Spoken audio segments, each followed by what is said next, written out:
을지대학교 안경과학과의 임현성 교수입니다. 네, 저는 오늘 그 사이버 멀미에 관련된 진단과 관리 방법에 대해서 좀 더 눈높이에 맞춰서 여러분들한테 이제 강연을 해드리고자 이제 왔습니다. 예, 저는 간단하게 저를 소개해드리면 이제 을지대학교 안경과학과의 그 교수로 있고요, 학과장을 맡고 있고, 저희가 미국에 있는 그 캐첨 대학이라고 이제 그 서부 쪽에 있는 검한대학과 공동학위 프로그램의 석사과정도 이제 하고 있고 주임 교수를 맡고 있습니다. 그리고 이제 관련돼서는 뭐 연구, 눈에 관련된 그리고 이제 뭐 안경에 관련된 이런 연구들을 주로 많이 하고 있고 그거에 관련된 학회 활동이나 논문이나 그런 또 봉사들을 하고 있습니다. 네, 저에 대한 소개 간단히 드렸고요. 네. 지금 보시면은 오늘 말씀드릴 거는 전체적인 VR에 대한 어떤 산업적인 측면들 간단하게 말씀드리고 두 번째로 사이버 멀미에 대해서 이제 어떤 건가 그걸 조금 더 쉽게 말씀드리고 그다음에 그러면 그런 것들 진단하기 위한 어떤 것들의 과정들이 있었는가 그런 내용도 좀 말씀드리고 마지막으로 그럼 사이버 멀미를 어떻게 하면 우리가 관리를 할 것인가 어떻게 하면 좀 줄여낼 것인가 이 부분에 대해서 말씀드리도록 하겠습니다. 네. 먼저 그 VR 산업에 대한 현황인데 이건 조금 뭐 딱딱할 수도 있습니다. 그래서 여러분들 아마도 그 스마트폰을 쓰고 계시잖아요. 스마트폰을 쓰고 계신데 작년 기준으로 IDC 그 국제 그 산업 평가원에서 보면 그 대략 시장 규모가 한 540조 정도 된다고 해요. 전 세계 스마트폰 시장이. 근데 이제 우리가 지금 보면 현재 VR 시장은 작년 기준으로 한 그 17조 정도 해당이 되고 근데 이제 앞으로 2026년 후, 한 3년 정도 후에 되면 한 그 66조까지, 한 3배에서 4배까지도 이제 VR 시장이 성장할 것이다. 뭐 이렇게 보고 있습니다. 그래서 앞으로 이제 스마트폰 시장과 대비해서 VR 시장도 커지긴 하겠지만 어떻게 활용될 것인가에 따라서 조금은 변수가 있을 것 같아요. 방금처럼 VR 같은 이렇게 VR을 사용함으로써 일어나는 사이버 멀미 같은 경우가 또 이제 그런 변수가 되겠죠. 예, 그런 상황들로 있습니다. 네. VR 장비들은 우리가 이제 그 가상현실을 구현하기 위해서 쓰는 장비들인데 이런 장비들은 사실 이제 그 산업이 발달하다 보니까 그 장비들이 초창기에는 이렇게 그 구글에서 카드보드식으로 종이로 이렇게 간단하게 만들어서 썼어요. 그러다가 이제 시장이 커지다 보니까 아무래도 이제 페이스북이나 아니면 애플이나 삼성 이런 대기업에서 그 다른 회사 중소기업들과 이렇게 조인을 해서 거기서 이제 같이 개발을 하게 돼서 이제 쭉 산업이 이제 더 커져가게 됐던 거죠.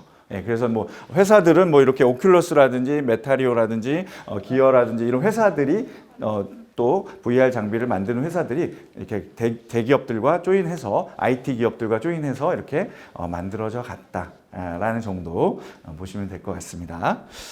그리고 그러면 이제 VR을 산업에 응용하는 그런 상태는 저희가 아마 작년에 화두로 됐던 용어가 메타버스라는 말 들어보셨을 거예요. 그죠? 메타버스라는 말이 작년에 굉장히 화두가 됐던 용어고 올해는 사실 VR, AR보다는 챗 GPT입니다. 그죠? 네, 그래서 이제 서울대학교 우리 총장님도 학위 수여식 때 챗 GPT, 인공지능을 우리가 접목한 검색 기능에서 이제 개인 비서처럼 이제 물어보고 답하고 하는 그런 시스템으로 되어 있죠. 그래서 이제 AR, VR 전에 그 얘기를 잠깐 드리면 올해 또 한 핫한 화두니까 그 얘기를 드리면 사실 우리가 예전에는 어떠한 답을 찾기 위한 노력들을 많이 했어요. 예. 그런 쪽에 연구도 많이 하고 정보도 많이 얻고 지식을 얻기 위한 노력을 했다면 올해부터 이후의 시점에서 어떤 식으로 되냐면 질문을 잘 하는 사람이 답을 잘 찾아냈고 정보를 잘 얻어낼 것이다. 그래서 이제 우리의 앞으로의 교육적인 방향도 질문을 잘 구체적으로 정확한 질문을 한 사람이 훨씬 더 빠른 정보를 얻어낼 것이다. 그렇게 이미 이제 챗 GPT라는 그런 AI를 접목한 그 검색 시스템들이 잘 가동이 되고 아마 2024년도 후반쯤 올해 후반이나 2024년도 상반기에는 그 네이버도 거기에 이제 GPT에 이제 뛰어들어서 완성 단계에서 아마 그 계속 제공을 할 것으로 지금 예상을 하고 있습니다. 그래서 아무래도 이제 그런 우리가 이제 4차 산업혁명에 관련된 기술들이 계속 도입됨에 따라서 여러 가지 이제 삶의 변화들이 일어날 것으로 보고 있고요.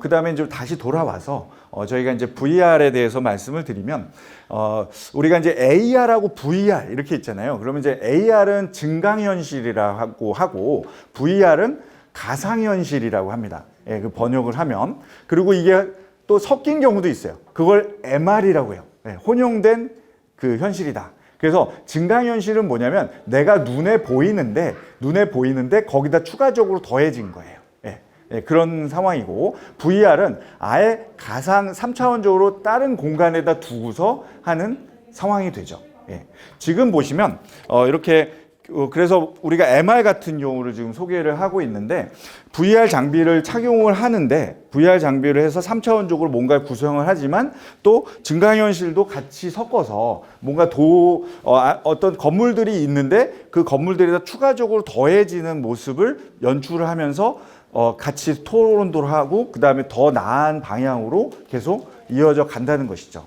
그래서 결국은 AR이든 그 VR이든 그러니까 증강현실이든 가상현실이든 아니면 이렇게 섞어서 쓰는 혼용된 현실이든 여러분들이 이제 계속 어떤 상황에서 이런 기술들이 계속 이제 활용될 것이다라는 거죠. 그래서 대체적으로 요즘에는 아직까지 트렌드는 결국 이제 교육용이라든지 교육에서 좀 더 응용되는 그 산업 쪽에서 이제 많이 활용을 하고 있어요. 그래서 지금처럼 보시는 바와 같이 그 MR 응용된 산업형 를 보면 혼합현실을 보면 우리가 건물을 지었을 때 어떻게 구성이 되고 아니면 이걸 또 다른 쪽으로 구성을 하면 또 어떻게 좀 더 효율적으로 쓸까를 서로 토의를 하고 있죠. 예. 그래서 이제 이런 식으로 해서 또 많이 활용을 하고 있습니다. 그렇죠? 네. 그리고 이제 VR 산업에서는 가장 뺄 수 없는 게 뭘까요? 게임. 게임이죠. 게임 산업. 그래서 지금 현재 가장 많이 할 수 있는 산업이 이제 게임 산업이 되고요. 가장 활성화되어 있는데 결국 이제 게임을 하다 보면 많이 하면 어떻게 될까요? 눈을 많이 쓰죠. 예. 그리고 VR 같은 경우는 3차원적으로 한 거를 또 4차원적으로까지 구현을 하다 보니까 인위적으로 내가 편안하게 봐야 되는데 이 기술이 도입됨에 따라서 뭐예요? 굉장히 과학기술은 발전하고 이 정보에 대한 새로운 기술들을 우리가 할 수는 있지만 눈 입장에서 보면 굉장히 힘들겠죠. 예. 뭔가 새로운 상황들을 연출하게끔 정보를 받아들여 줘야 되니까 내가 내 몸의 의지에 상관없이 막 움직여줘야 돼요. 예. 그러니까 어떤 현상? 우리가 차를 타거나 배를 타면 뭐야? 배멀미가 일어나죠. 그죠? 차멀미가 일어나고. 그래서 여러분들 보시면 아마 내가 직접 운전하는 사람은 운전하면서 이렇게 멀미하진 않아요. 옆에 타고 있는 사람, 뒤에 타고 있는 사람이 멀미하죠. 왜? 내 의지에 상관없이 움직여지기 때문이죠. 예. 그러니까 마찬가지로 VR도 그렇게 사이버 멀미라는 것이 결국 가상에서 이루어지는 멀미 상황들이 되고 있습니다. 그래서 우리가 어찌 보면 인간들이 만들어낸 새로운 문명에 따른 새로운 기술에 따라서 인간들이 또 어떤 부작용으로 이렇게 이루어지는 그런 현상이다라고 보시면 될 것 같아요.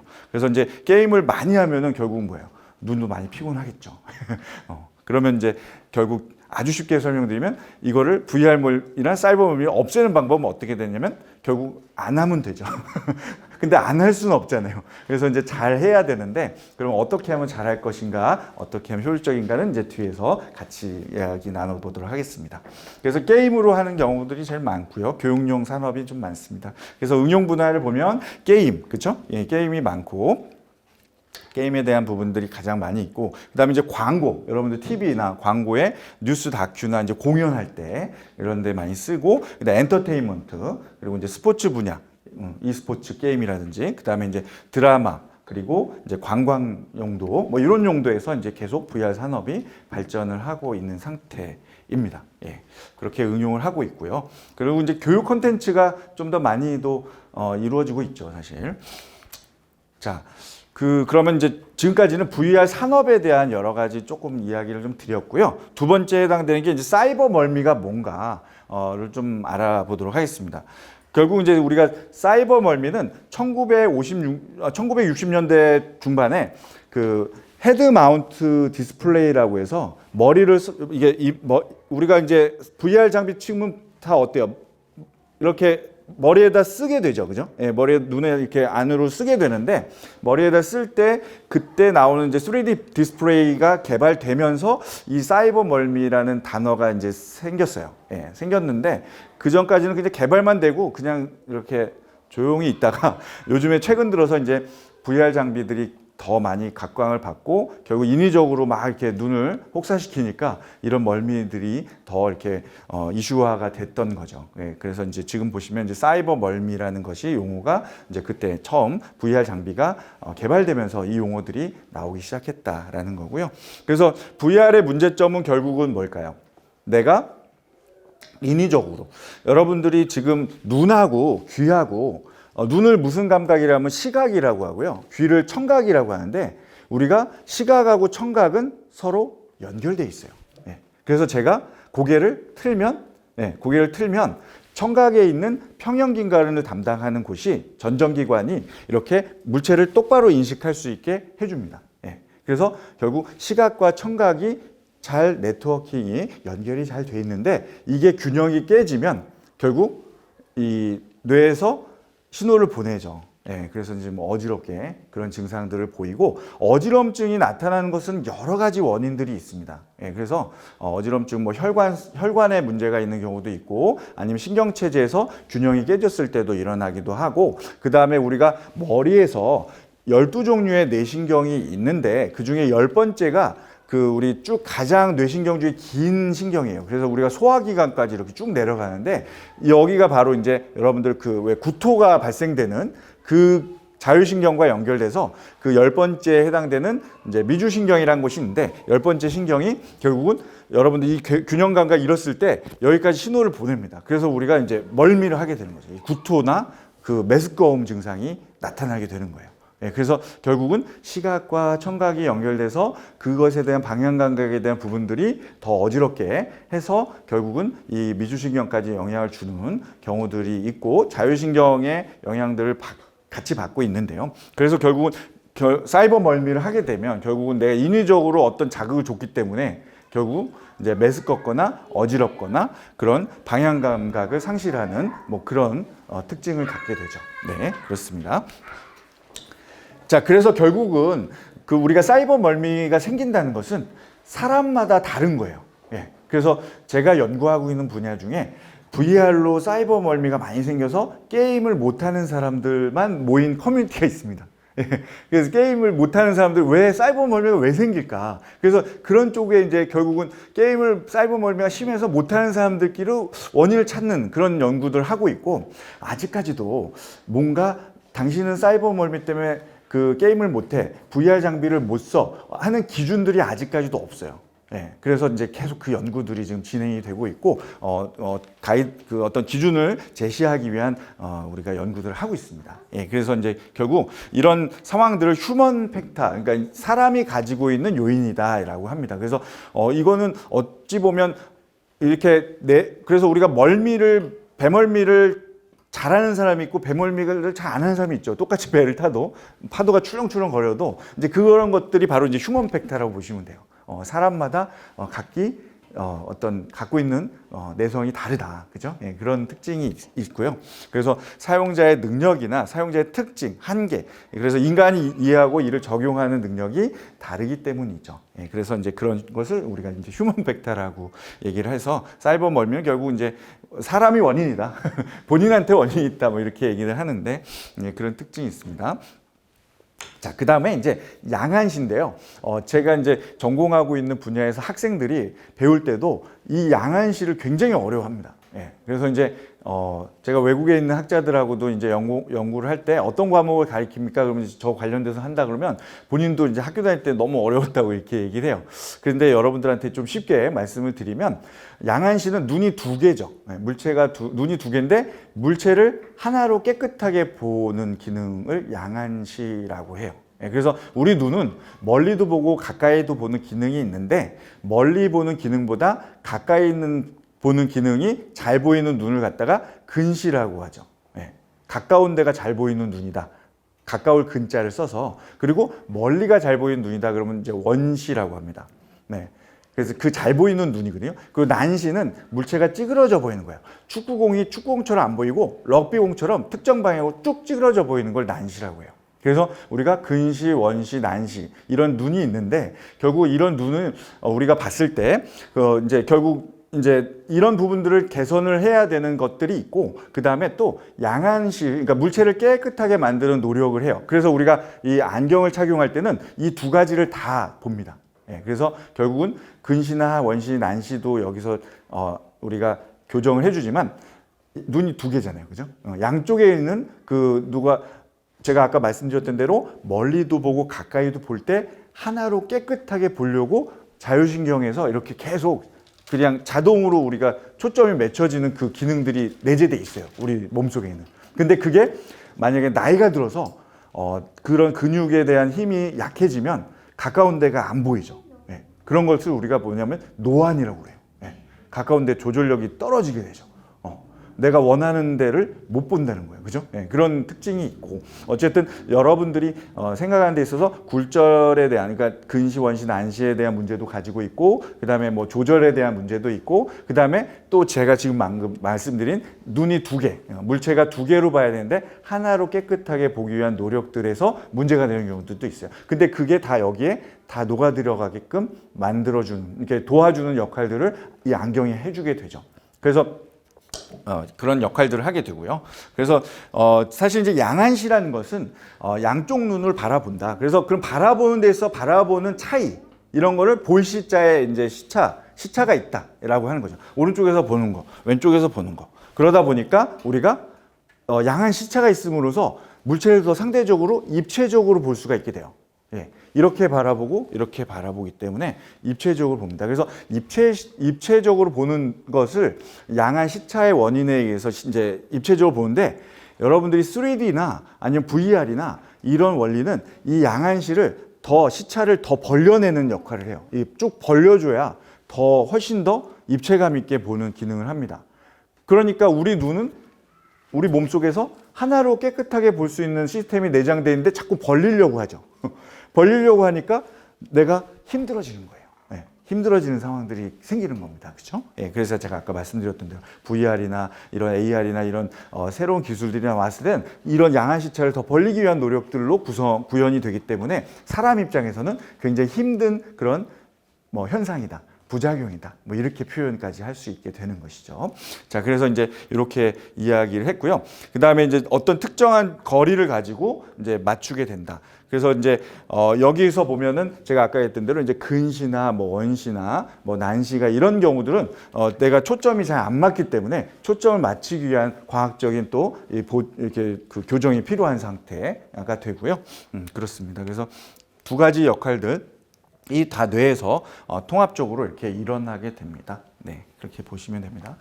자, 그래서 양안시를 이해할 때 결국 VR이란 장비는 오른쪽으로 들어가는 물체와 왼쪽으로 들어가는 물체를 결국은 가상의 현실에서 이제 구현하게 되는데 결국 이제 이 이미지를 각각의 각도에서 보여줌으로 인해서 특정한 거리에 렌즈를 이렇게 넣게 돼요. 큰 볼록 렌즈를 넣어서 마치 가상에서 좀 더 이렇게 넓은 공간으로 펼쳐지는 그런 현실을 구현하게 되는 특징을 가지고 있고 그러다 보니까 양안 시차로 각각의 좌우안에 맺히는 상을 뇌에서 하나로 융합하는 이제 아까 말씀드렸던 입체시가 형성이 되는데 거기서 좀 더 떨어뜨려 놨기 때문에 생기는 좀 더 이렇게 부작용이나 현상이 일어나고 있다라는 겁니다. 네. 자, 그래서 이제 결국 이제 아까 말씀드렸던 데 오른쪽으로 들어가는 물체 그리고 왼쪽으로 들어가는 물체가 이렇게 다르게 구현되고 있고 합니다. 그래서 이제 각각이 구현하는 것이 입체적으로 보이는데 우리가 VR이 나오기 전에 TV로 얘기하면 예전에 우리가 3D TV, 요즘엔 3D TV를 잘 안 쓰죠. 그래서 이제 우리가 2010년도 초반에 그 3D TV를 한참 이제 LG하고 삼성전자에서 굉장히 3D TV를 구현을 하기 시작했는데 그 3차원적으로 만들어내는 그러니까 3차원적으로 만들어내는 방식이 삼성하고 LG가 좀 달랐어요. 그래서 삼성은 어떤 식으로 구현했냐면 지금처럼 오른쪽으로 들어가는 물체와 왼쪽으로 물체가 들어가는 걸 깜빡깜빡 수직으로 깜빡깜빡 수평으로 깜빡깜빡해서 다르게 시차를 줬던 거예요. 그래서 그걸 입체적으로 더 구현을 하는 방식이 삼성에서 구현하는 방식이었고, LG에서 3D TV를 구현하는 방식은 빛이 다르게 들어가게 해서 빛을 다르게 줬어요. 그래서 그걸 편광이라고 합니다. 빛이 치우쳐서 들어가는 방법을 편광인데, 그래서 원편광 방식으로 이렇게 줬던 거죠.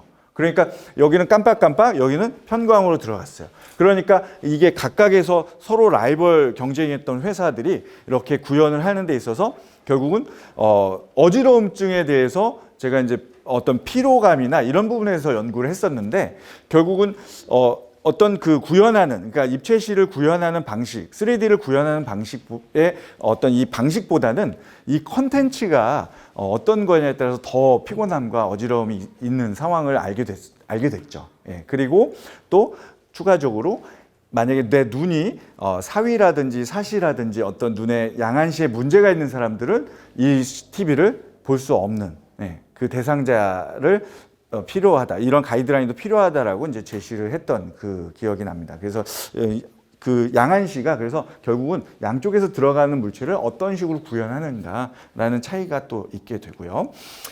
그렇습니다. 자, 지금 보시면 이제 아마도 이제 원거리에 멀리 있는 물체와 가까이 있는 물체를 구현을 하게 되는데, 렌즈를 중간에 줌으로써 가까이 있는 물체가 멀리 이렇게 구현되게끔 이제 우리 장비가 그렇게 구성이 되고 있죠. 그래서 큰 볼록 렌즈를 앞에다 대서 확대를 해서 시야를 더 넓혀 주어서 거기에 가상으로 현실을 이렇게 만들어내는 그런 방식이 되겠습니다. 자, 그러면 이제 사이버 멀미에 대한 여러 가지, 뭐 이렇게 사이버 멀미가 원인이 뭔지, 그 다음에 양안시가 뭔지, 그리고 이런 구현하는 그 방법에 대해서 알아봤고요. 그러면 사이버 멀미를 진단하는, 그러니까 사이버 멀미를 어떻게 하면 알아내느냐라는 방법들에 대해서 조금 설명을 드릴게요. 우리가 사이버 멀미를 알아내는 첫 번째 방법 중에는 뇌에서 이루어지고는 각종 파형들이 있어요. 뇌파를 알아내서 사이버 멀미 정도를 알아내고자 했어요. 그러다 보니까 머리에다가 이렇게 캡을 씌우죠. 그래서 우리가 자극을 줬을 때 전기적인 자극의 변화가 되는 그 주파수 영역대를 알아내서 하는 뇌파 분석을 이렇게 하고 있고요. 아마 뇌를 연구하시는 분에서는 뇌파 분석에 대해서 많이 응용을 하고 계시죠. 그래서 지금 보시면 이제 뇌파가 뭐 델타, 세타, 알파, 베타, 감마 이런 파형들이 있습니다. 그래서 뭔가 시각적인 자극을 줬을 때 뇌에서 그 파형들을 감지해서 어느 정도의 지금 정도가 이상이 있는가라는 이런 상황들을 이제 계속 이렇게 알아내는 그런 특징을 이제 계속 연구를 하고 있죠. 하지만 이제 이런 연구들이 아직까지도 마지막으로 우리가 해결돼야 되는 인체 조직 중에서 마지막으로 남아있는 숙제가 바로 이제 머리거든요. 뇌에 대한 기능들. 그래서 뇌에 대한 기능들이 있고, 그 기능들은 계속 연구 중에 있습니다. 그래서 계속 알아가면 알아갈수록 또 어려운 점이 더 생기는 게 아마 뇌에 있지 않을까 생각이 들고요. 자, 그 다음에 이제 사이버 멀미를 측정하는 방법이 이제 뇌파도 좀 알아보기도 하지만, 제일 먼저 많이 하는 방법이 직접 물어보는 거예요. 얼마나 어지러우니 해가지고 이제 질문지를 이렇게 해놓고 점수를 매겨요.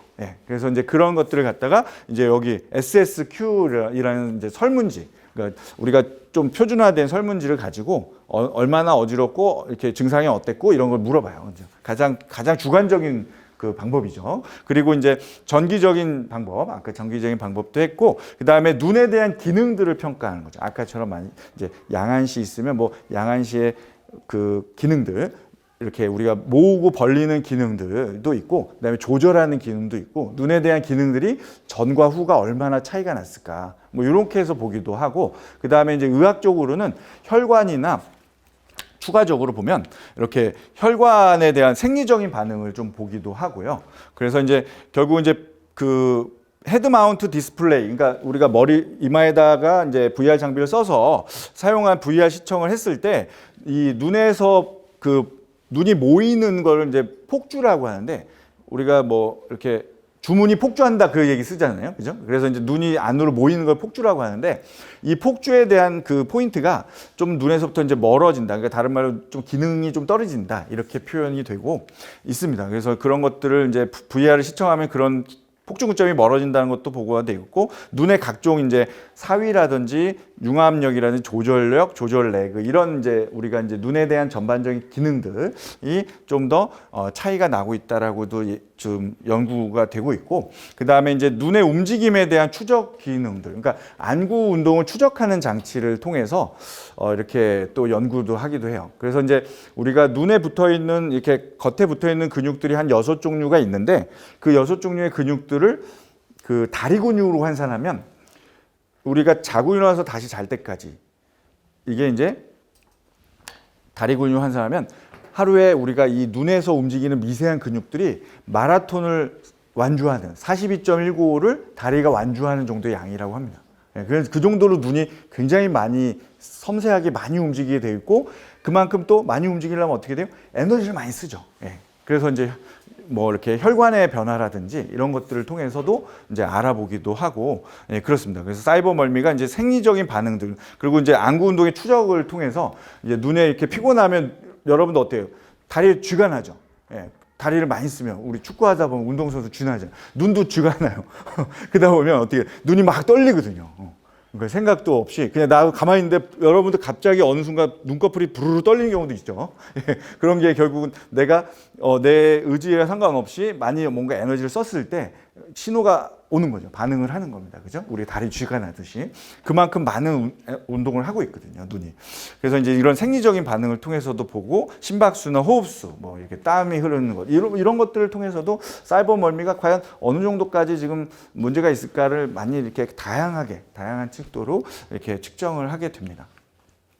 자, 그래서 이제 여기까지 얘기 드렸고요. 마지막, 그러면 이제 사이버 멀미를 관리하려면 어떻게 관리를 해야 될까? 그래서 이제 첫 번째, 아까 말씀드렸죠? 제가 인위적으로 해놨으니까 일단은 멈춰야죠. 모든 부작용들은, 여러분들 왜 감기 걸리시면 뭐 약 드시고 집에서 푹 쉬세요 그러잖아요. 그러니까 VR도 마찬가지로 많이 하면 안 되니까 쉬어라 라고 하는 게 이제 첫 번째 관리 방법이 되겠고요. 그렇습니다. 자, 그 다음에 두 번째는 내가 인위적으로 떨어뜨려 놨으니까 이 모션이 많은 것들을 좀 줄여주면 됩니다. 그러니까 주변에 있는 것들의 배경들이 너무 많이 움직이게 되면 그걸 좀 줄여주는 방법도 하나의 방법이 되겠죠. 그래서 비디오 게임이나 VR에서 카메라의 흔들림이나 모션, 블러 효과, 이런 그 움직임이 있을 때 그런 양을 조금 더 조정해주면 VR 사이버 멀미를 조금 줄여내는 그런 방법이 되겠고요. 자, 모션 양을 줄이기. 그리고 세 번째로는 이 설정을 조정한다. 그래서 이제 우리가 조명이라든지 아니면 그 밝기에 대한 부분들, 이런 부분들, 시야에 대한 그 범위라든지 이런 부분들을 조금 더 조정을 해서 눈에 가해지는 부담을 좀 최소화시키는 방법도 사이버 멀미를 관리하는 세 번째 방법이 되겠습니다. 그래서 설정을 조정한다라는 거고요. 자, 그다음에 네 번째로는 고정된 물체에 초점을 맞춘다. 그러니까 이제 제가 인위적으로 모든 물체들이 움직이다 보니까 제 의지와 상관없이 막 구현이 되죠. 그러니까 특정한 물체에 조금 더 초점을 맞추면 이 사이버 멀미 어지럼증이 좀 덜하게 돼요. 그렇죠? 그래서 이렇게 물체가 있을 때 특정한 위치에 고정점을 가지고 좀 더 거기를 주시하게 되면 이 어지럼증이 조금 더 이렇게 완화되는 그런 특징이 있습니다. 그래서 고정된 물체에 초점을 좀 더 맞춰줘라라고 하는 게 있고요. 그다음에 다섯 번째로는 결국은 이제 멀미가 심하니까 멀미를 심하게 하지 못하게 하는 자율신경계나 미주신경계를 좀 더 완화할 수 있는 약제를 쓸 수밖에 없는 거죠. 그래서 증상 완화에 도움이 되는 생강이나 또는 이제 멀미약 같은 거를 이제 복용을 하게 되면 좀 사이버 멀미를 줄여낼 수가 있다라는 거고요. 마지막으로는 결국은 정말 심하면 증상이 지속되거나 심해지면 의료 전문가와 상담을 할 수밖에 없는 거죠. 그래서 이제 정확한 진단을 보고 이렇게 관리를 해야 한다. 그래서 이제 전체적인 것은 제가 말씀드렸던 대로 총 6가지 방금 이야기를 드렸는데, 결국은 이제 우리가 인위적으로 떨어뜨려서 막 그걸 구현하다 보니까 그걸 일단 좀 안 하게 하는 게 가장 좋고, 만약에 꼭 해야 된다라고 하면 이렇게 모션량 줄이기나 설정을 조정한다든지 고정된 물체를 좀 바라보게 한다든지 아니면 약물을 좀 보조적으로 쓰는 방법들, 그리고 이제 전문가 상담을 하는 방법, 이렇게 6가지의 방법으로 말씀을 드렸습니다. 그래서 지금 전반적인 상황들에 대해서 제가 이제 지금 준비된 슬라이드는 여기서 마치고 제가 질의응답을 받는 시간을 또 추가적으로 같이 가도록 하겠습니다. 자, 이상 경청해 주셔서 감사합니다.